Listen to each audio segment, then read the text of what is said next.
72례 예언에 대해서 보겠습니다.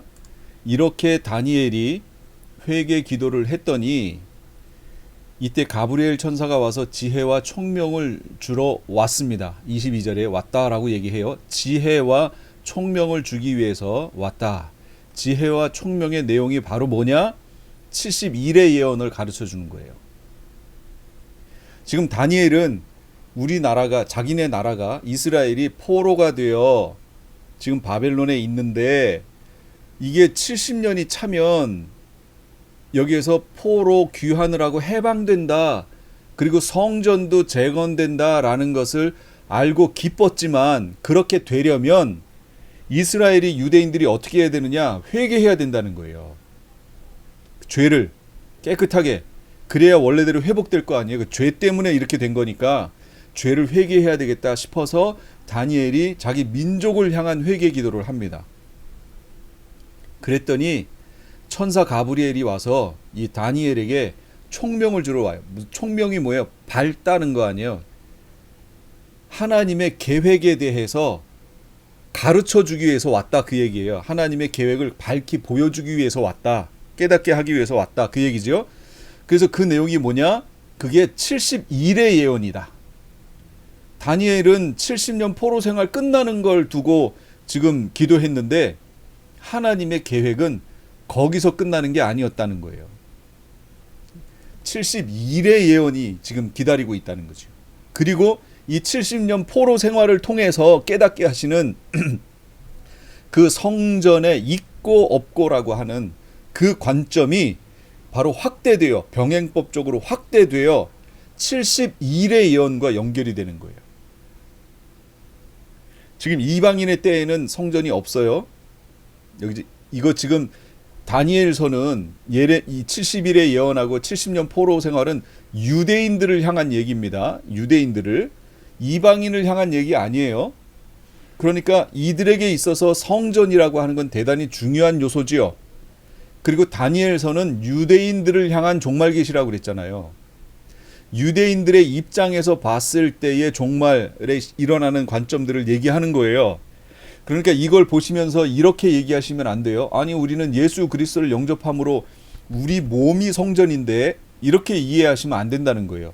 이건 지금 유대인들을 향한 종말 계시예요. 관점을 이해를 잘 하셔야 돼요. 총명을 주시는데 72례 예언이 주어집니다. 그럼 이제 71의 예언은 무엇이냐?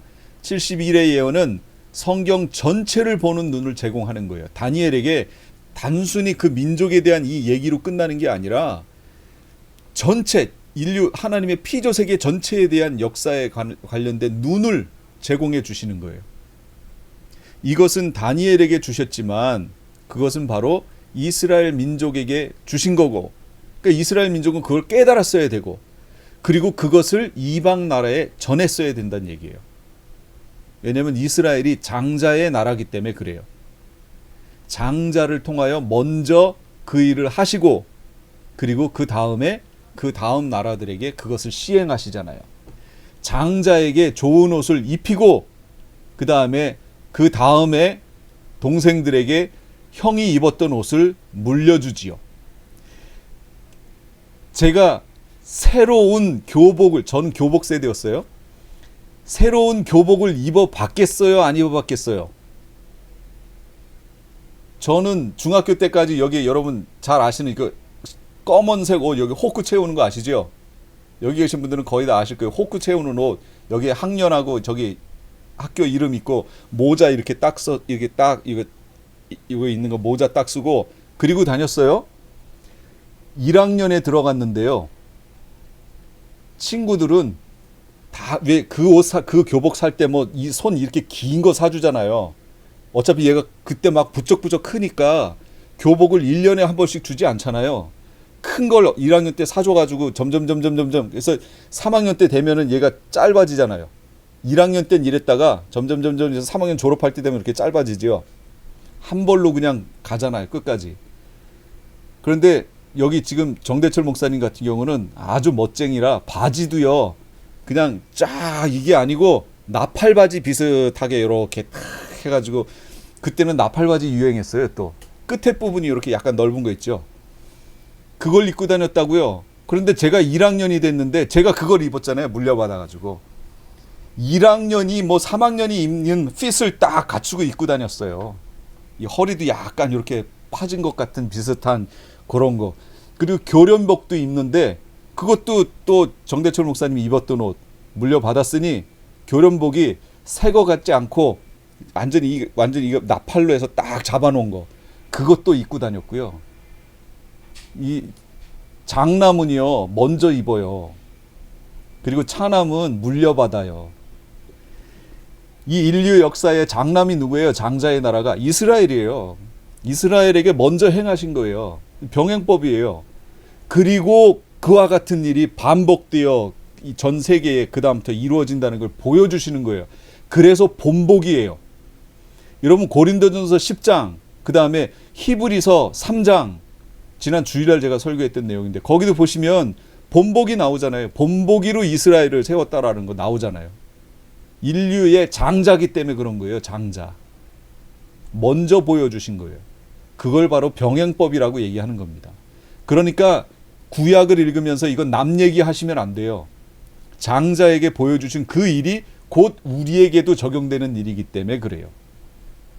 그때 역사하셨던 하나님은 지금 우리에게도 역사하시는 똑같은 하나님이다.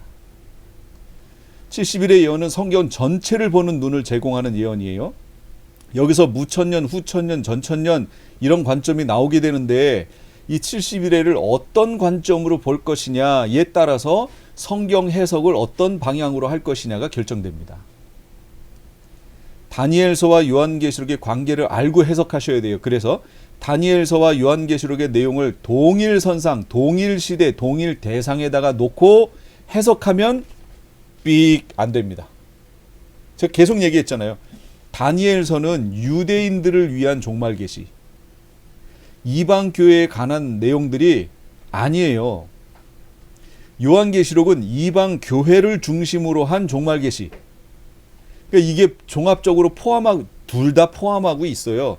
유대인을 향한 다니엘서는 유대인을 향한 종말 계시라지만 그러나 그 속에는 마지막 시대에 대한 내용이니까 이방인들도 포함되는 거죠. 그러나 단어 표현이라든지 이런 것들은 다 구약에 맞게 표현되어 있고 요한계시록은 이방 교회를 중심으로 한 종말 계시, 그러니까 이방인에게 맞게 표현되어 있고 그러나 유대인들에 관한 내용이 없나요? 있지요. 부분적으로 포함되어 있죠. 둘 다 양쪽으로. 24절에 내 백성, 내 거룩한 성이라는 말이 나와요. 9장 24절에 내 백성, 내 거룩한 성을 위하여 70일에로 기한을 정하였나니 이렇게 말씀이 나와요. 그러면 여기서 가브리엘이 다니엘에게 너의 백성, 너의 거룩한 성이라고 얘기할 때 여기서 말하는 너가 누구냐 그 얘기예요. 일반적인 해석은 이거 보수적인 해석, 보수 신학 얘기하는 거예요. 신약 시대의 성도들과 하나님의 교회 이렇게 해석합니다. 일반적으로 무천년 관점이라고 하는 거예요. 무천년. 장로교적 신학 물론 다른 데서도 그래요. 그러나 저는 장로교 목사였기 때문에 제가 배운 게 그거였기 때문에 설명을 하는 겁니다. 일반 보수적인 신학에서 여기서 말하는 너 이걸 누구라고 얘기하냐면 신약 시대의 성도들과 하나님의 교회로 보는 거예요. 여기서 내 백성과 내 거룩한 성을. 말도 안 되는 해석이 됩니다. 이렇게 되면.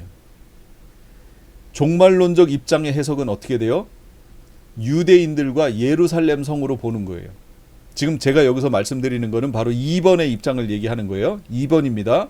종말론적 해석 입장에서는 여기서 말하는 너의 백성, 너의 거룩한 성이란 유대인들과 예루살렘을 얘기하는 거예요. 왜냐하면 다니엘서는 누구를 향한 종말 계시라고요? 유대인들을 위한 종말 계시. 그러니까 이건 유대인들과 예루살렘 성을 향한 거지요. 해석의 열쇠는 너, 유라고 하는 게 누구냐 그 얘기예요. 여기 유라고 나온 이게 다니엘이잖아요. 가브리엘이 다니엘에게 지금 얘기하는 거잖아요. 그러니까 다니엘 너의 백성, 다니엘 너의 거룩한 성 이란 얘기잖아요. 그럼 여러분 여기 계신 분들은 다니엘 백성이에요? 아니죠. 다니엘 백성 아니라고요. 따라서 내 백성 내 거룩한 성은 유대인과 예루살렘 성을 말하는 거예요. 그럼 왜 유대인들과 예루살렘을 나의 백성, 나의 거룩한 성이라고 하지 않았을까요? 하나님이. 이거 하나님 백성이잖아요. 이스라엘. 70일의 예언은 유대인들에 대한 종말 계시고 하나님의 백성 거룩한 성이라고 하면 유대인들과 이방 교회의 구분이 되질 않아요. 다시요. 하나님의 백성, 하나님의 거룩한 성 해버리면 유대인과 이방인의 구별이 없어지지요. 지금 우리가 읽을 때 우리 하나님 백성 아닌가요? 하나님 백성이잖아요. 그러니까 구별이 없어져요. 구별이 없어졌다는 얘기는 유대인들을 통해서 하나님이 병행법적으로 우리에게 보여주시려고 하는 그 내용이 사라진다 그 얘기예요. 유대인들에게만 적용되는 어떤 내용이 1차적으로 있다는 거죠. 이게 있고 그 다음에 이것을 병행법적으로 우리에게 적용하면 되는데 그렇게 적용하는 건데 이게 하나님 어법이라고 그랬잖아요. 그런데 이걸 무시하고 하나님의 백성이라고 1차적으로 그냥 해석으로 넘어가 버리면 이스라엘은 사라지고 우리가 돼버리잖아요. 그냥 1차적으로. 그렇게 되는 순간 1차적으로 유대인들에게 보여주셨던 하나님의 계시의 내용이 사라져버린다는 얘기예요. 자, 이 말의 뜻을 이해하셨어요? 예.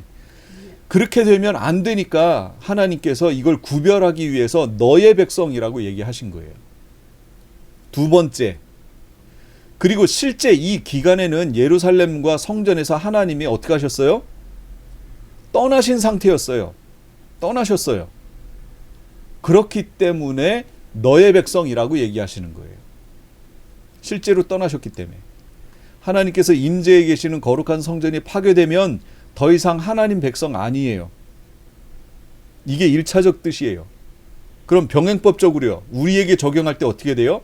성전된 나의 속에 성령 하나님이 와 계시기 때문에 성전된 몸이라고 얘기하는데 성령 하나님이 나를 떠나시는 순간 나는 뭐가 되는 거지요? 하나님 백성 아닌 거예요. 그 약속이 없는 거예요. 약속 없어요. 구원에 대한 약속 없어요. 성령 하나님이 떠나시면. 그래서 사도 바울이 성령을 소멸치 말며 이렇게 얘기한 거예요.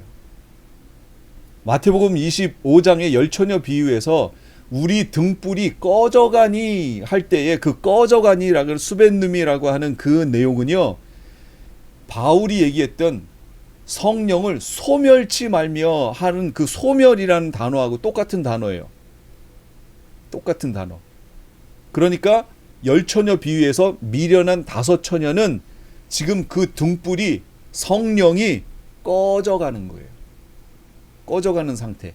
그런데 이게 어떤 형태로 돼 있냐면 수동태로 돼 있어요. 수동태. 바울이 성령을 소멸치 말아라 라고 할 때 능동태예요. 그건 뭐냐면 네가 성령을 소멸하지 말아라 이렇게 얘기하는 거예요. 그런데 마태복음 25장에 있는 열처녀 비유에서 미련한 5처녀에게 적용했던 우리 등불이 꺼져가니 할 때 그거는 같은 단어인데 수동태로 돼 있어요. 이 등불이 나에게서 점점 이게 성령이 점점 나에게서 그냥 내 의지와 상관없이 이게 꺼져가는 거예요. 소멸돼 버리는 거예요. 이걸 통해 알 수 있는 게 뭐냐면 성령을 처음에는 성령이 나에게 역사할 때 내가 내 의지로 능동적으로 소멸해요. 그러나 어느 단계가 되면 성령이 스스로 물러나세요. 내 입장에서는 수동태지요. 성령이 스스로 가시니까. 그런데 이게 이스라엘에게 벌어졌던 일이에요. 여러분 에스겔서에서 하나님이 예루살렘 이 성전에서 떠나시는 장면 나오지요. 떠나시는 문지방으로 해서 이렇게 해서 쭉 해서 결국 그 앞에 있는 감람산으로 해서 올라가시잖아요. 떠나시잖아요. 그 광경이 에스겔서에 나와요. 여러분 그건 뭐지요? 하나님이 계셨는데 이스라엘이 그들의 우상 숭배로 인하여 하나님이 더 이상 계실 수 없는 하나님을 쫓아내는 상황이 됐던 거예요. 능동적으로. 그랬더니 어느 단계가 되니까 하나님께서 스스로 예루살렘에서 떠나신 거예요. 성전에서. 떠나시니까 성전은 어떻게 돼요? 파괴돼 버리죠. 이게 성경의 내용이라고요. 그러니까 1차적으로 누구에게 얘기했는지를 정확히 알고 그게 병행법적으로 지금 우리에게 어떻게 적용되는지 본보기로 어떻게 삼아야 되는지를 우리가 성경을 깨달아야 되는데 이거 없이 무조건 영적으로 넘어가 버리면 그러면 우리가 본질을 놓친다는 거예요. 병행법이라는 하나님의 어법도 놓치고 하나님의 본질 71회를 주셨던 본질도 놓쳐버리고 시간표도 놓쳐버리고 다 영적 해가지고 다 상징으로 바꿔버리는 오류를 범하게 되는 거죠. 우리가 지금 그러고 있다는 거예요. 그렇게 해서 나온 해석 방법이 뭐냐? 그게 무천년적 해석인 거예요. 근데 지금 한국 교회는 그 무천년적 해석이 80% 이상이에요. 여러분 라디오라든지 인터넷에서 나오는 모든 목사님들의 설교의 대부분이 다 그 관점이에요. 무천년적 해석 관점. 그래서 지금 저는 이 계시록을 하면서 그걸 지금 빨리 바꿔야 되는데 하는 마음으로 지금 하는 겁니다. 성전된 우리 몸과 교회의 거룩을 지켜내지 못하고 성령의 임재가 떠나면 더 이상 우리는 하나님의 백성이 아니에요. 지금까지도 적용되는 얘기예요. 이게 거룩한 삶을 살아야 하는 이유입니다.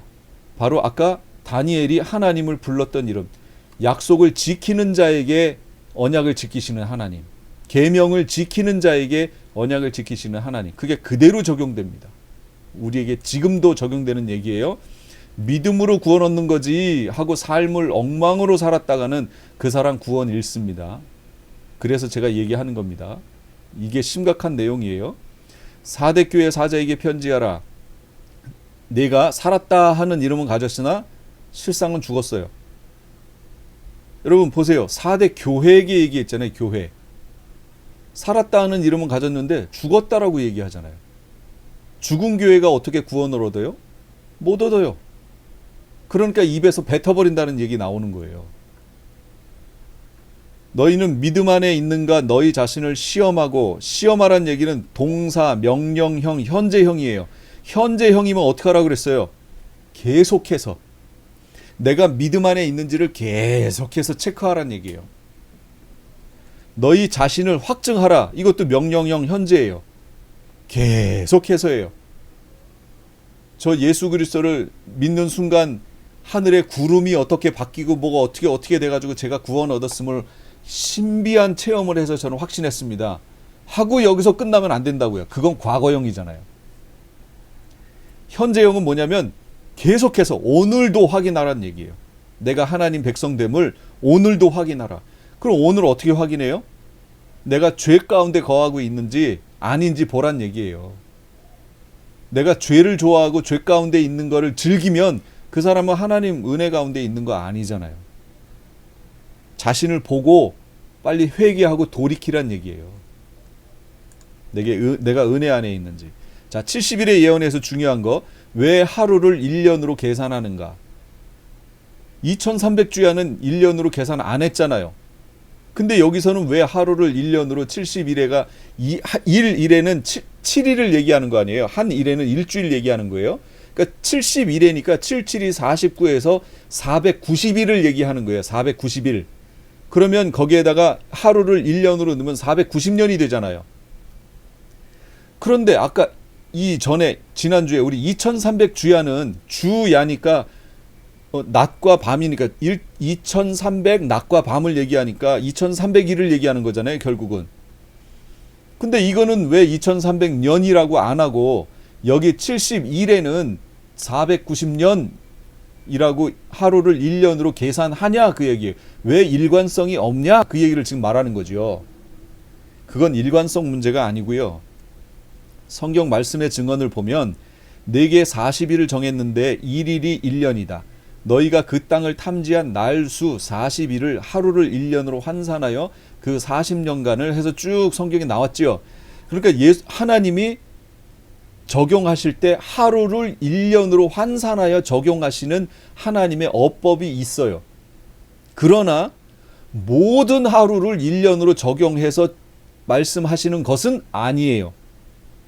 그것은 아니에요. 그럼 어떻게 해야 되느냐? 실제로 이것이 역사 속에서 정말 그렇게 됐느냐를 확인해 보는 방법밖에 없어요. 우리 편에서는. 그런데 그게 역사 속에서 실제 그렇게 됐다라고 얘기하고 2300주야를 2300년으로 계산했더니 어떤 분들은 막 1844년 막 나오고 어떤 분들은 1967년 막 이렇게 나오고 했다고 제가 지난주에 얘기했죠. 그러면 그 해석이 하루를 1년으로 친 게 쳐서 만든 해석이 옳으냐라는 것을 어디를 통해서 확인할 수 있어요? 확인을 해야 돼요? 말씀을 통해 확인해야죠. 그런데 제가 그 내용들 2300주야를 2300년으로 해서 1844년으로 해석한 게 누구냐면 그게 제7일 안식교회라고 얘기했잖아요. 안식교. 사실은 안식교가 그렇게 해석한 게 아니고요. 그 전에 있었던 어떤 학자가 그렇게 해석했는데 그거에 혹해서 사람들이 넘어갔고 1844년 몇 월 며칠 날 예수님 오신다고 글로 다 몰려들었고 근데 실제로 오시지 않았고 그래서 거기에 몰려들었던 사람들이 다시 원래 교회로 돌아가려니 창피하고 막 정죄받고 이래가지고 못 돌아갔어요.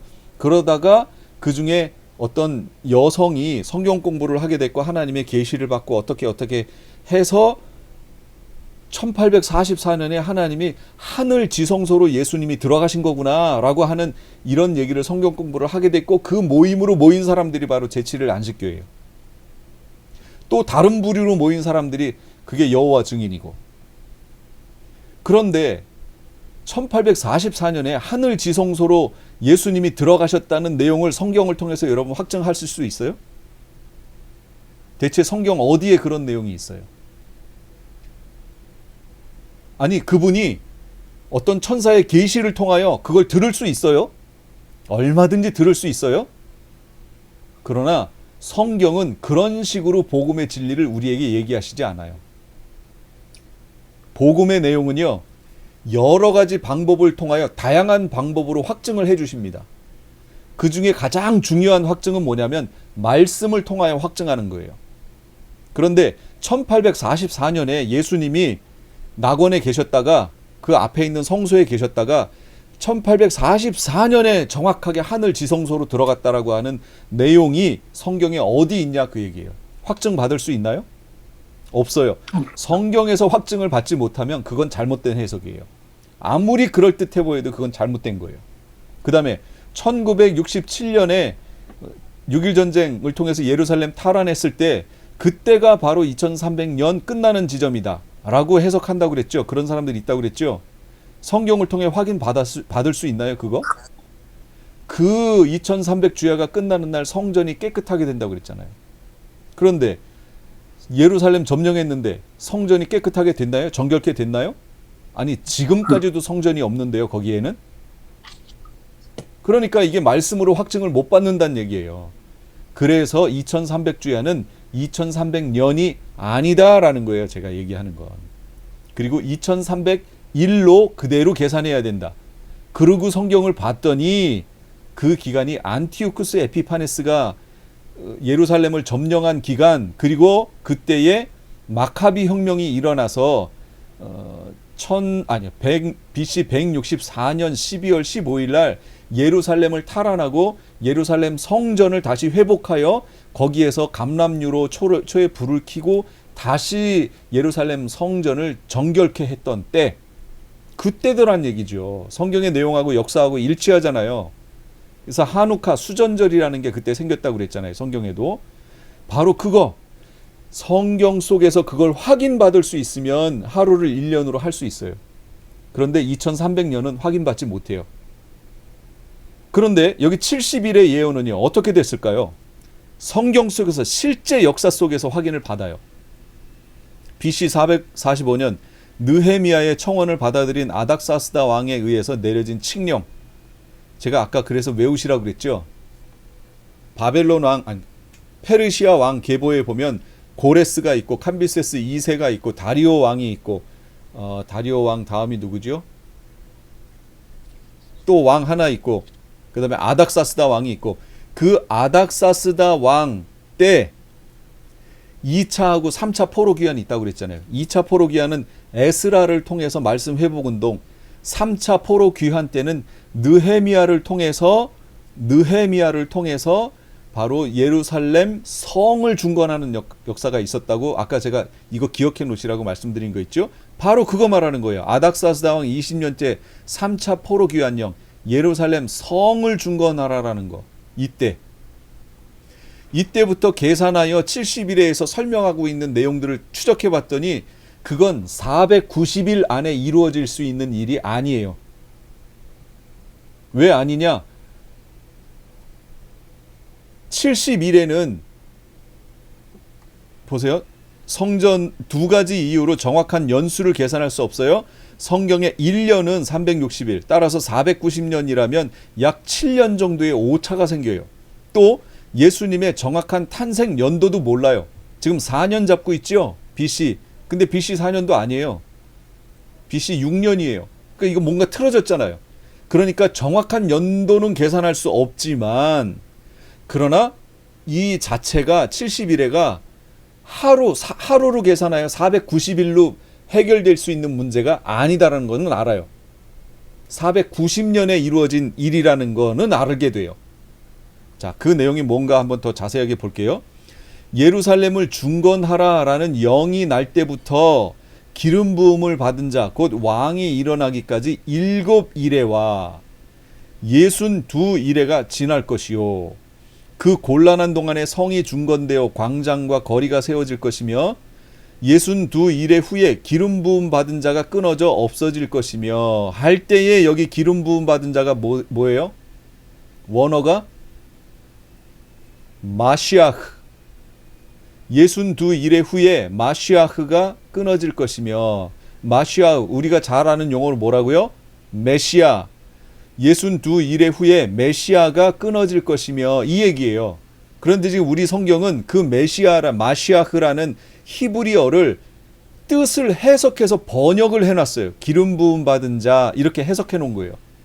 그런데 이런 부분은 해석해 놓지 말고 그냥 마시아흐라고 해석하는 게 더 좋았을 뻔했어요. 그러니까 우리가 아는 말로 그냥 메시아라고 번역하면 보세요. 킹제임스는 그대로 말을 가져왔어요. 예루살렘 복원하고 건축하라는 명령이 나오는 때부터 메시아 통치까지라고 나오잖아요. 메시아 번역 그대로 해놨죠. 이렇게 해놨으면 우리가 성경에서 신약에서 구약에서도 메시아, 신약에서도 그리스도 나온 거 다 메시아로 바꿔버리면 일관성 있는 해석이 돼서 아, 이 메시아가 그 메시아구나 라고 바로 알아듣잖아요. 근데 지금 우리가 성경 번역이 그렇게 안 돼 있기 때문에 애석합니다. 정말로 애석한 일이에요. 기름 부음 받은 자 메시아 얘기하는 거예요. 그러니까 메시아가 등장해서 끊어져 없어질 거면 메시아가 어떻게 된다는 거죠? 부활하여 승천에 올라간다는 걸 얘기하잖아요. 그러면 아닥사스다 왕 20년에서부터 예수님이 부활의 승천에 올라가는 시점까지 490일 안에 끝낼 수 있어요? 역사 속에서? 어림도 없죠. 그러니까 계산을 해보면 490년으로 계산해야 71회를 해석할 수 있다는 거예요. 그래서 하루를 1년으로 하는 거예요. 무조건 하루를 1년으로 계산하면 안 되고, 이해하셨어요? 장차 한 왕의 백성이 와서 그 성읍과 성소를 무너뜨리고 그 마지막은 홍수에 휩쓸림 같을 것이며 또 끝까지 전쟁이 있으리니 황폐할 것이 작정되었느니라. 그가 장차 많은 사람들과 더불어 한 일해 동안의 언약을 굳게 맺고 그가 그 일해의 절반의 제사와 예물을 금지할 것이며 또 포악하여 가증한 것이 날개를 의지하여 서고 또 이미 정한 종말까지 진노가 황폐하게 하는 자에게 쏟아지리라. 이게 70일의 예언이에요. 그러면 이 예언이 어떤 내용, 어떤 뜻을 갖고 있는지 우리가 한번 보겠습니다. 첫 부분에 있는 이 부분이 7일에, 7일에 대한 예언이고 여기는 62일에 대한 얘기예요. 그러니까 62일에 62일의 후에 메시아가 끊어져 없어져요. 그러니까 이걸 어떻게 해석하면 되냐면 시작은 예루살렘 성을 중건하라라는 영이 날 때부터니까 이거는 아닥사스다 왕 445년 BC 445년 됐어요. 시작 지점 잡았어요.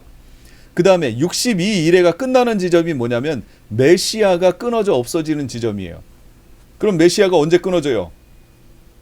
이 땅에서 AD, 지금 우리가 현재 알고 있는 AD 약 30년경에 부활 승천해서 올라가시잖아요. 그렇죠? 그럼 벌써 몇 년이에요? 445년에서부터 이쪽 30년 플러스 하니까 475년인가 되지요. 벌써 연두로 470몇 년이 지났잖아요.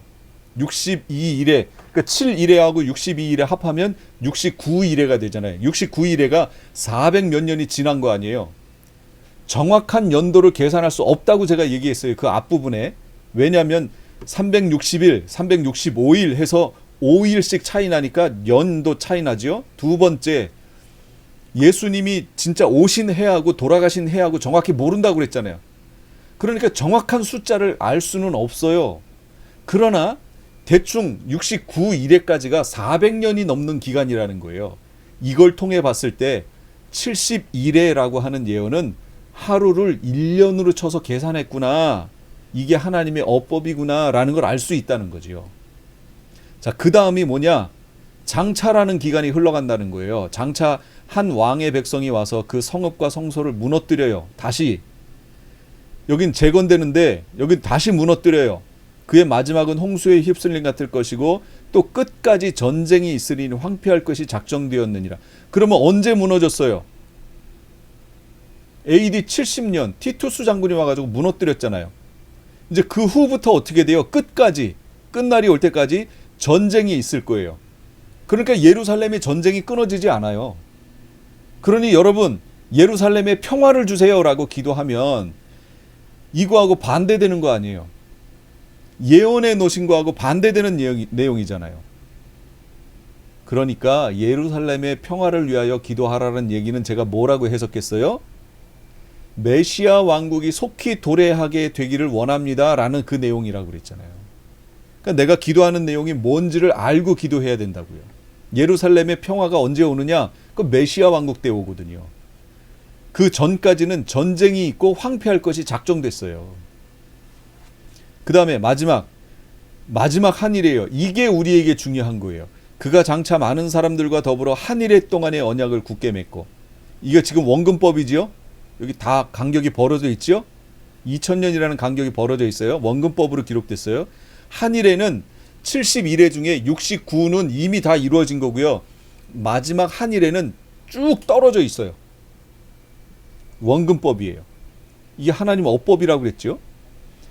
그가 장차, 적그리스도가 장차 많은 사람들과 함께 한일의 동안의 언약을 굳게 맺고, 그가 그 이래의 절반에 7년 중에 중간에, 우리가 왜 7년 환란 얘기해요? 바로 이 한일회 때문에 그런 거예요. 하루를 1년으로 쳤잖아요. 71회가. 그러니까 한 일회는 7년을 얘기하죠. 그래서 그 일회 7년의 절반에 제사와 예물을 금지할 것이며, 그러니까 전 3년 반 동안에 제사와 예물이 있었다는 걸 말하고, 제사와 예물이 시행되는 곳은 성전이니까, 이스라엘이에요. 지금 다니엘서니까 성전에서 그걸 시행하게 되고, 그렇기 때문에 7년 환란이 들어가기 전에 성전이 세워진다. 이걸 제3성전이라 하고, 제3성전이 세워지는 것을 우리가 예상할 수 있겠다. 바라볼 수 있겠다는 거죠. 그리고 거기에 3년 반 후에 포악하여 가증한 것이 날개를 의지하여 설 것이며, 그래서 예수님이 다니엘이 말한 바 멸망에 가증한 것이 거룩한 곳에 선 것을 보거든, 이렇게 얘기하신 거예요. 이 70일의 예언을 갖다가 하신 거예요. 또 이미 정한 종말까지 진노가 황폐하게 하는 자에게 쏟아지리라. 진노가, 하나님, 누구의 진노? 하나님의 진노가 종말까지, 끝까지 황폐하게 하는 자가 누구예요? 적그리스도에게 쏟아져요. 여러분, 7년 환란 동안에 이 쏟아지는 내용을 보세요. 이거 적그리스도 심판하시는 내용이에요. 그리고 적그리스도의 세력, 그 백성들을 심판하시는, 황폐하게 하는 그 내용이잖아요. 그 내용이 성경에 다 예언된 거예요.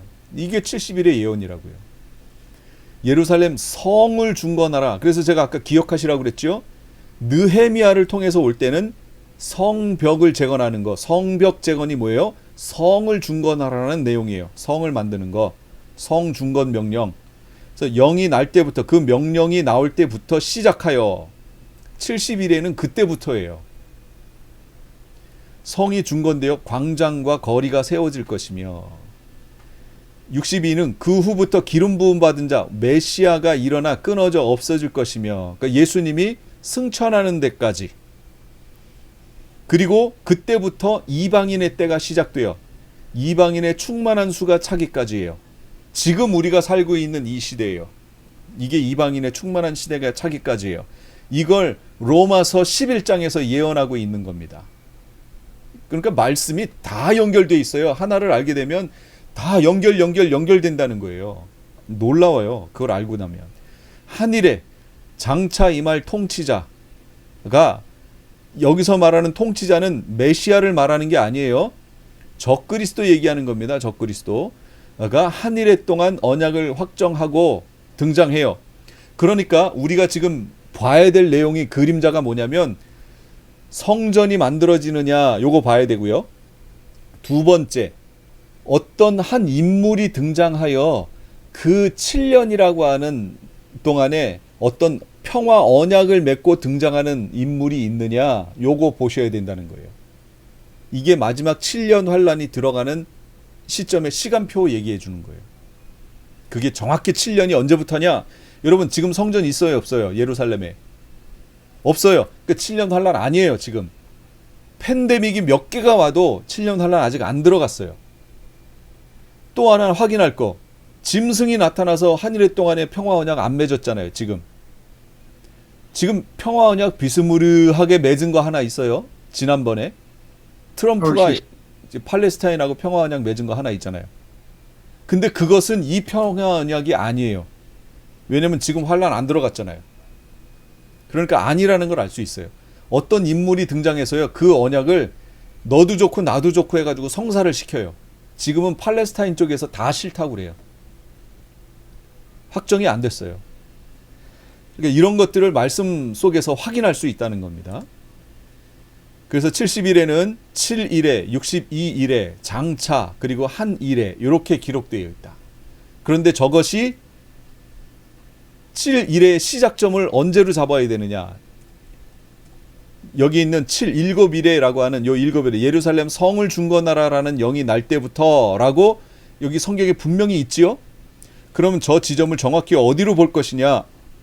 예루살렘 성을 중건하라는 영이 날 때부터니까 고레스 왕 칙령 때 BC 539년으로 보는 사람들이 있어요. 수룹바벨과 함께 1차 포로 귀환했을 때, 이때라고 보는 사람들이 있어요. 많아요. 아주 많아요. 보수적인 관점을 취하는 분들이 여기라고 그래요. 왜냐하면 여기 수룹바벨을 통해서 이 성전을 건축하라는 영이 나지 않았느냐? 그게 이거다. 마찬가지다. 이렇게 얘기를 해요. 또 어떤 분들은요, 바사왕 고레스왕 원년에 유다 예루살렘에 성전을 건축하라라는 영이 나왔죠. 성을 건축하라, 성을 중건하라라는 영이 아니잖아요. 성전을 건축하라라는 영이잖아요. 저는 지금 이렇게 얘기하는데 무천년적 관점 취하는 분들은 여기를 이 성전을 건축하라는 얘기가 바로 성을 건축하라는 얘기다 라고 해석하는 거예요. 똑같은 얘기다 라고 이렇게 보는 거죠. 그 다음에 아닥사스다 왕 칙령 때, 에스라 2차 포로 귀환 때, 그 외에도 내 하나님 성전에 쓰일 것이 있어서 내가 드리고자 하거든 무엇이든지 궁중 창고에서 내다가 드릴지니라. 에스라 7장 20절에 나와요. 이렇게 얘기하는 사람들이 있어요. 그래서 2차 포로 귀환 때 에스라와 함께 성전 말씀 회복 운동하러 갈 때가 바로 예루살렘 성을 중건하는 때다. 이렇게 얘기하는 분들이 있어요. 그리고 또 하나 부류는 아닥사스다 왕 칙령 때 445년에서 444년 느헤미야와 함께 3차 포로 귀환할 때 그러니까 예루살렘 성을 건축하게 하옵소서 했죠. 그랬더니 왕이 칙령을 내려서 건축하라 했잖아요. 그러니까 그 칙령의 내용은 뭐라고 추측할 수 있어요? 예루살렘 성을 건축하라, 이 명령이죠. 그래서 70일에 먼저 시작되는 7일의 시작점은 셋 중에 여러분은 어디라고 생각하세요? 1번이라고 하시는 분들은 무천년적 관점 취하신 분들이에요. 이때라고 얘기해요. 왜냐하면 성경의 용어들을 다 상징이라고 봐요. 그러니까 성전을 건축하던 성을 건축하던 상징적 표현이야. 다 같은 거야. 이렇게 얘기하는 거죠. 그 다음에 2번이라고 얘기하시는 분들은 1844년에 예수님이 하늘 지성소 안으로 들어갔다라고 얘기하는 이단들이 다 여기에 포함돼요. 대표적인 게 제7일 안식교예요. 제7일 안식교는 1844년에 예수님이 하늘 지성소 안으로 들어갔다라고 하는 요 내용이 깨지는 순간 제7일 안식교의 모든 교리는 다 깨집니다. 진짜로요. 다 깨져요. 거기서부터 다 나왔어요. 거기와 연결되어 다 나왔어요. 그런데 보세요. 아닥사스다 왕 칙령 때는 에스라 2차 기환 때고요. 하나님 성전에 쓰일 것이 있으면 다 갖다 써라 라는 내용이었지 언제 성을 중건하라는 영이 어디 있어요. 차라리 이렇게 얘기할 것 같으면 1번 아니면 3번이에요. 1번으로 해서 성전 건축하라는 얘기가 성 중건하라는 얘기랑 똑같은 얘기다 이렇게 해석하는 게 오히려 설득력이 더 있어요. 2번은 얼토당토예요. 이거는 말이 안 돼요. 이거는. 그 다음에 세 번째 아닥사스다 왕 느헤미야 때 이런 관점을 취하는 분들이 누구냐? 이게 전천년적 관점을 취하는 분들이에요. 그럼 저는 어디냐? 저는 3번입니다. 전천년적 관점을 취하는 분들의 특징은 뭐냐면 성경에서 말씀한 것을 되도록이면 말씀 그대로 해석하려고 하는 성향이에요. 상징으로 바꾸려고 하지 않고. 상징적 내용이 있지요. 왜 없어요? 있어요. 근데 1차적으로 말씀 그대로를 보려고 하는 거예요. 그래서 말씀에서 성 건축하라라는 명이 나왔잖아요. 그러니까 성 중건령이죠. 그게. 그래서 이때로 해석하는 거예요. 그 다음에 62일의 끝은 어디냐? 예수님 부활하시고 승천하신 지점. 장차라고 하는 지점은 어디냐? 데살로니가 후서 2장. 너희는 지금 그로 하여금 그의 때에 나타나게 하려 하여 막는 것이 있는 것을 아나니 그로 하여금 그의 때에 나타나게 하려 하여. 여기서 말하는 그가 누굴까요? 요거 적그리스도 말하는 거예요. 적그리스도로 하여금 적그리스도의 때에 나타나게 하려 하여 막는 것이 있는 것을 아나니 불법의 비밀이 이미 활동하였으나 지금은 그것을 막는 자가 있어 그 중에서 옮겨질 때까지 하리라. 데살로니가 후서 2장 6, 7절. 그러면 요걸 제가 세 번역으로 보여드릴게요. 세 번역 보세요. 여러분이 아는 대로 그 자가 지금은 억제를 당하고 있지만 그의 때가 오면 나타날 것입니다. 불법의 비밀이 이미 작동하고 있습니다. 다만 억제하시는 분이 물러나실 때까지는 그것을 억제하실 것입니다. 여기서 억제하시는 분이 누굴까요? 억제하시는 분 성령 하나님이에요. 성령 하나님. 그러니까 우리말에서 여기에서 뭐라 그랬어요? 막는 자가 이래 놓으니까 성령 하나님을 막는 자 하고 우리말에는 높임말 낮춤말이 있잖아요. 막는 자 이래 놓으니까 성령 하나님이라는 이해를 못하는 거예요. 근데 세 번역에서는 그걸 알고 억제하는 분이라고 딱 높여놨어요. 성령 하나님이에요. 그러니까 번역할 때 이런 부분도 대단히 중요한 요소가 되겠죠. 그 나라 사람들의 문화에 맞게 번역하는 것도. 지금 현재 적그리스도의 영이 활동하고 있습니다. 그러나 마지막 시대에 활동할 것처럼 그렇게 충만하게 활동하지 못해요. 왜냐하면 성령 하나님이 그의 때에 나타나게 하려고 지금 억제시키고 있어요. 막고 있어요. 힘이 그렇게 커지지 않도록 막고 있어요. 이 막는다는 건 누구나 다 알아요.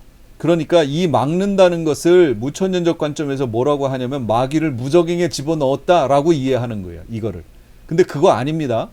그거 아니에요. 이건 무천년적 해석하는 분들이 상징적으로 해석하여 자꾸 그렇게 해석한다는 걸 얘기하는 거고, 실제로 무적행은 존재해요. 예, 거기 갇혀 있습니다. 그 상징으로 성경 해석하면 얼마나 위험해지는지를 지금 얘기하는 거예요. 다니엘은 이 기간을 장차, 예수님은 이방인의 때가 차기까지, 바울은 이방인의 충만한 수가 들어오기까지, 그래서 로마서 11장이에요. 이걸 하시고 나서 로마서 11장을 다시 한번 보세요. 그러면 그때서야 로마서 11장이 이해되실 거예요. 그 장차에 이방인의 때, 이방인의 충만한 수가 오는데, 장차 한 왕의 백성이 와서, 여기 한 왕, 그 백성, 이거 누굴까요? 이 장차 이 말 통치자의 백성, 한 통치자의 그 군대, 여기서 말하는 그 군대는 AD 70년 얘기하는 거예요. 1차적으로 AD 70년 티투스 장군 얘기하는 겁니다. 그러나 마지막 시대에 병행법으로 되어 있다고 그랬죠? 1차적으로 거기가 맞아요. 그리고 마지막 시대에 또 이 군대가 나타날 거예요. 이게 적그리스도의 군대예요. 이게 마지막 시대에 활동하게 될 적그리스도 짐승 나라 군대, 무섭게 생긴 짐승, 그거 얘기하는 거예요. 그 군대가 활동하게 될 거예요. 이렇게. 통치자는 누구냐? 7머리 중 로마 시대의 통치자 얘기하는 거예요. 로마 시대. 그래서 실상은 1차적으로 누구냐? 베스파시아누스, 티투스 장군의 아버지 베스파시아누스를 1차적으로 얘기해요. 이건 1차적인 얘기고, 요것이 이제 병행법으로 마지막에 이루어질 때 그 실상 누구냐? 용 말하는 거예요. 그거는 배후 세력이고, 실제적으로 누구냐? 바다짐승 얘기하는 거예요. 바다짐승. 우리 계시록에서 다 봤죠? 바다짐승 얘기하는 겁니다. 그의 백성, 로마 시대의 티투스 장군 얘기하는 거예요. AD 70년. 티투스 장군. 그러나 마지막 시대에 또 올 거예요. 예루살렘을 치러 또 군대가 올 것이다. 그러니까 여러분 기억하에 두셔야 돼요. 그래서 성경의 어법이요, 계시문헌이 계속해서 지금 원근법, 병행법 이게 계속 번갈아 가면서 나오지요. 이게 하나님 어법이라니까요. 이걸 모르면 성경 계시문헌을 해석해낼 수가 없어요. 해석할 수 없으니까 자꾸 상징이라는 해석을 갖다 적용해서 풀어가는데 어느 정도까지는 돼요. 근데 그 상징 해석의 문제는 1차적으로 얘기하셨던 그 뜻 안에서 하나님이 우리에게 보여주시기 원했던 그런 것들은 다 놓쳐요. 예를 들면 70일의 예언 같은 경우는 시간표거든요. 인류 역사를 향하신 시간표거든요. 그런데 상징이라고 해석하는 순간 시간표는 사라져버려요. 그러니까 제일 중요한 요소들이 묻혀서 없어져 버린다. 장차라의 기간에 있을 일은 예루살렘 성읍과 성소가 파괴되고요. 장차의 기간이 끝날 때까지 전쟁과 황폐한 게 있을 거예요. 그리고 한일의 동안에, 마지막 한일의 동안에는 장차 임할 통치자 적그리스도가 한일의 동안에 언약을 확정하고 등장하는 거예요. 등장. 그 언약을 통해서 등장하는 겁니다. 이 시점에 무슨 일이 일어나느냐? 한일의 동안에 언약을 맺고 등장하고요. 중간에 가서 제사와 예물을 금지하고요. 그 성전 제사 금지하고요. 포악하여 가증한 것이 그 성전 안에 세워져요. 이게 이래의 중간에 그 일이 벌어집니다. 이때부터 적그리스도가 본색을 드러내기 시작하는 거예요. 그 다음에 하나님의 성전에 앉아 자기를 하나님이라고 내세우는 그런 때가 오는 거예요. 성전 중간 얘기하는 거고, 성전 이제 한일의 끝에 가면 하나님의 진노가 황폐하게 하는 자에게 쏟아져요. 쏟아진다는 건 바로 7 대접 심판을 얘기하는 거예요. 대접, 쏟지요. 쏟아지는 거예요. 그래서 아닥사스다 왕 445년에 7일회가 시작하여 70일회의 시작점이 거기가 되어 쭉 거쳐가면서 예수님이 부활 승천하신 시점까지 62일회가 거기서 끝나고, 그 다음 지금 우리가 살고 있는 이 노란색의 시대, 장차라고 하는 이방인의 때를 우리가 살게 되고, 마지막 한일회를 기다리게 되는데, 그 한일회의 시작 부분에서 적그리스도가 등장하여 한일회 동안의 언약을 굳게 맺고, 일회의 중간에 가서, 여기에 가서 그 성전 제사를 파괴하고 자기를 그 성전에 세워 앉히면서 자기가 하나님이라고 내세우는 거예요. 이제 그 앞에서는 회유책을 폈다가 일회의 중간에 가서 본색이 드러나고, 이 후 3년 반, 42달이라고 하는 후 3년 반을 하나님께서 그 짐승에게 자리를 내주고 완전히 그에게 통치권을 내주는 거죠. 그런 시대가 후 3년 반이 시작될 것이고, 그러니 휴거해서 메시아 왕국에 들어갈 하나님의 백성들은 이 기간에 걸리면 다 죽기 때문에 어떻게 하신다고요? 예비처로 보내서 그들의 목숨을 살려내신다. 지켜내신다. 그게 성경의 얘기예요.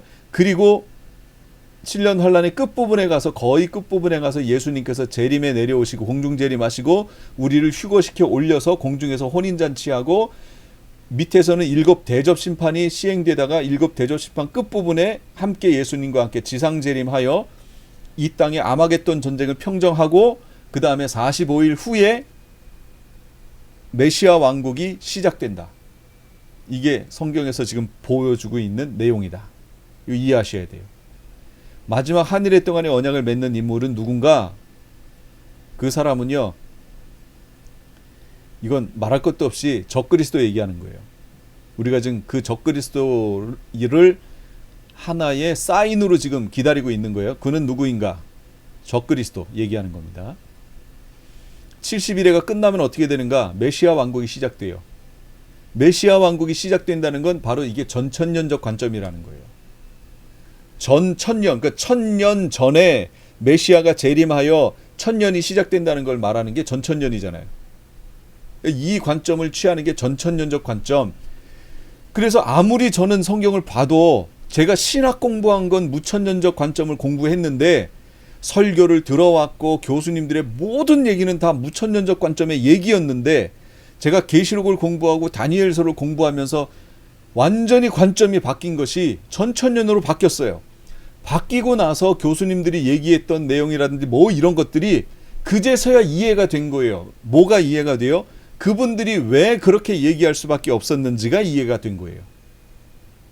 왜 성경을 저런 관점으로 봤는지가 그때는 그런 생각 자체도 못했는데 이제 와서 보니 그런 관점을 취하니까 성경을 저렇게 해석하는구나, 저렇게 얘기하시는구나, 그게 이해가 됐어요. 그래서 지금 저는요, 이 무천년적 관점을 취하여 성경 해석하는 분들의 설교를 들으면 저는 제 속에서 예전에 신학교 다닐 때 들었던 그 어떤 느낌이 이렇게 올라옵니다. 느낌이 싹 올라. 이거를 제가 좋다 나쁘다를 얘기하는 게 아니고 그때 들었던 어떤 관점의 이 느낌이 싹 밑에서부터 올라와요. 예전에 이렇게 들었었지, 이렇게 해석했었지 하는 그런 마음들이 생겨요. 지금은 아니다라는 얘기예요. 지금은 그 관점이 좋은 점이 있음에도 불구하고 1차적 관점에서 하나님이 우리에게 주시려고 했던 계시의 내용을 놓친 부분이 너무 많아요. 그래서 좀 문제가 있다라는 것을 제가 지적하는 거예요. 메시아 왕국이 실행됩니다. 쭉. 그런데 메시아 왕국을 어디로 보느냐? 요게 이제 문제인 거죠. 이 메시아 왕국을 어디로 보느냐? 무천년적 관점과 후천년적 관점은 이 메시아 왕국을 지금이라고 보는 거예요. 지금이라고 본다면 그 한일회가 그럼 어떻게 됐다는 거지요? 문제가 생겼잖아요. 그래서 이 사람들은 상징으로 보는 거예요. 그 한일회를 어떻게 보냐면 한일회는 7년인데 전 3년 반은 3년 반이 맞대요. 그리고 이 전 3년 반 동안 예수님의 공생애가 있었다는 거예요. 예수님이 공생애 3년 하셨잖아요. 그걸 3년 반이라고 보는 거예요. 그리고 후 3년 반을 어떻게 보냐면 이 후 3년 반은 지금 우리가 살고 있는 시대라고 보는 거예요. 상징이에요. 아니 지금 우리가 살고 있는 시대가 3년 반이에요? 2000년이 지났는데요? 그건 상징이라고 하는 거예요. 상징. 그러니까 코에 걸면 코걸이, 귀에 걸면 귀걸이 된다니까요. 자기들이 만들어 놓은 교리에다가 신학에다가 이걸 갖다 놓고 숫자가 안 맞으면 상징하는 거예요. 전 3년 반은 예수님의 공생애라고 얘기하니까 얼추 맞아요. 됐어요. 후 3년 반 기름 부음 자가 없어져야 되는데 없어지고 나니까 지금 우리가 사는 시대가 되어야 돼요. 장차. 그런데 어떻게 됐어요? 3년 반밖에 안 돼요. 근데 우린 2000년이에요. 지금. 그러니까 상징해가지고 지금이 후 3년 반 시대라는 거예요. 이게 바로 무천년 후천년 얘기예요. 알고 나면 이게 얼마나 허망한 얘기라는 걸 알게 된다. 전천년은 앞으로 그리스도가 재림하시면 시작된다라고 보는 거예요. 앞으로 이 마지막 한일회는 우리 앞에 있고 그 한일회가 끝나면 예수님이 재림하셔서 세상이 이제 메시아 왕국이 된다. 제가 지금까지 얘기했던 비교했던 무천년적 관점에서의 얘기가 이런 얘기예요. 상징으로 해석하여 전 3년 반을 2000년이라고 지금 해석하고 있는 거. 이런 관점. 이거 말이 안 돼요. 지금 와서 제가 보니까 말이 안 되는 해석이에요. 정말로 안타깝지만 말이 안 돼요. 죄송하지만. 성경 관점을 다시 바꿔서 다시 해석하셔야 돼요.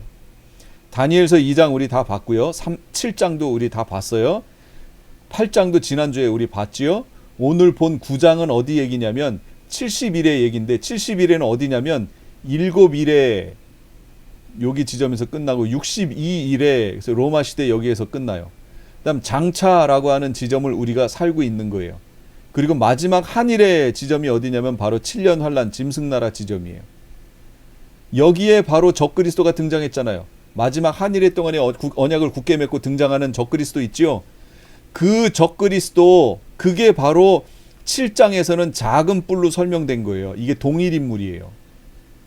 그리고 이거에 대한 예표적 본보기적 입장으로 병행법적 입장에서 바로 다니엘서 8장에서 헬라 시대에 있게 될 안티오쿠스 에피파네스를 작은 뿔이라고 지명하고 그를 설명해 놓은 거예요. 미리.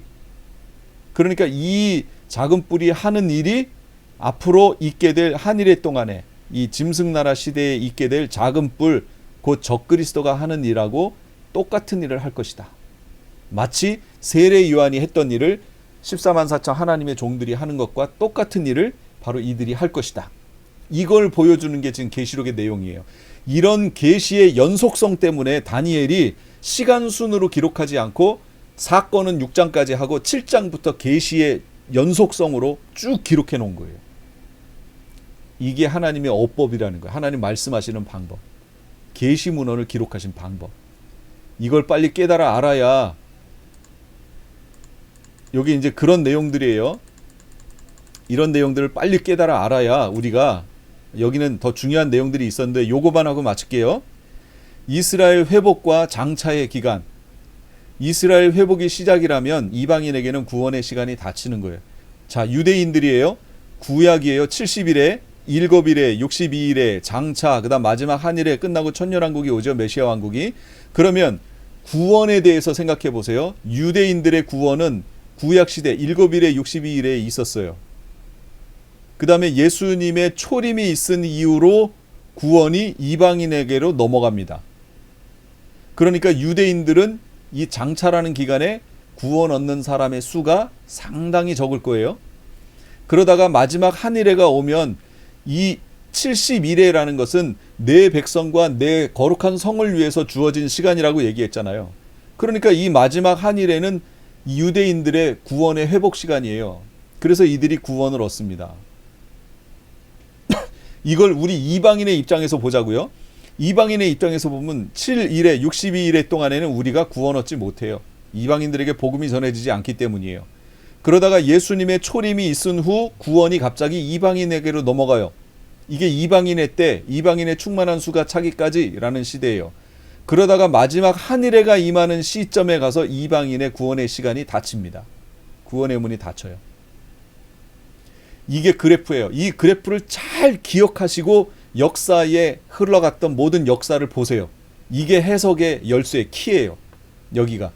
지금 우리는 이게 크로스하는 지점에 우리가 와 있어요. 그래서요. 이방인의 구원받는 사람들의 숫자가 점점 줄어들어요. 교회 숫자가 점점 줄고요. 저 유럽 교회는 이미 디스코텍이나 이런 장으로 바뀐 지 오래됐고요. 성전이. 그렇게 바뀌어요. 점점 줄어요.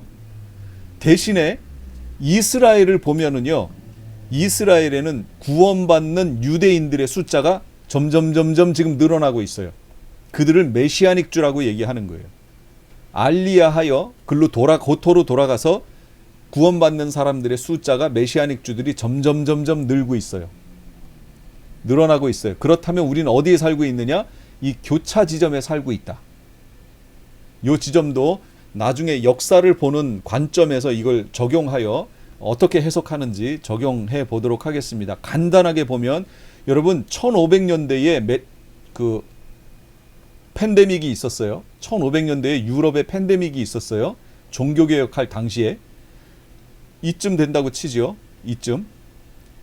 그때도 있었고 지금도 팬데믹이 있어요. 그런데 왜 지금 팬데믹은 마지막 시대에 대한 사인이라고 보고 그때 팬데믹은 사인이 아닐까요?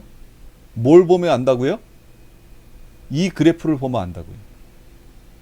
그때는 유대인의 구원이 없었어요. 오죽했으면 이 루터가 유대인들의 거짓말에 대하여라는 책을 썼을까요? 거기서 유대인들을 개, 돼지 취급하라고 나와요. 히틀러가 그걸 그대로 실행했던 거고 그때 유대인들의 구원이 없었기 때문이에요. 회심이 없었어요. 그런데 지금은 유대인들의 회심이 늘어나고 있어요. 그럼 시대가 지금 요 한 이래가 인접한 시대로 왔다는 거 아니에요. 그런데 이 지점에서 팬데믹이 생겼어요. 뭘까요? 하나님의 사인이지요. 때가 다 됐다는 하나님의 사인이지요.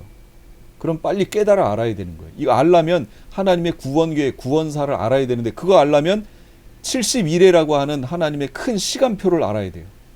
연결되어 있잖아요. 이런 것이 1차적으로 우리가 볼 수 있는 내용인데 이스라엘을 빼버리면 이게 안 보인다는 거예요. 근데 무천년적 관점은 이스라엘을 우리라고 하는 바람에 이런 것들이 다 사라진 거예요. 성경 해석에서. 지금 때에 대한 감각이 없어요. 무천년적 관점은. 여러분 마지막 시대를 사는 우리 여기 계신 분들은 이런 관점을 잘 취하고 하나님이 어떤 분이신지, 하나님은 반드시 하나님의 계획을 말씀하시고 그대로 실행하신 분이라는 걸 기억하시고요. 성경에 어떻게 말씀해 놓으셨는지, 그게 하나님의 어법이라고 그랬잖아요. 말씀하시는 방법, 이렇게 해 놓으셨다고요. 이런 걸 빨리 깨달아 알 수 있는 눈이 빨리 열려져야 돼요. 아시겠나요? 예, 이런 내용들로 한번 성경을 이런 관점에서 읽어보시기 바래요. 기도하고 마치겠습니다.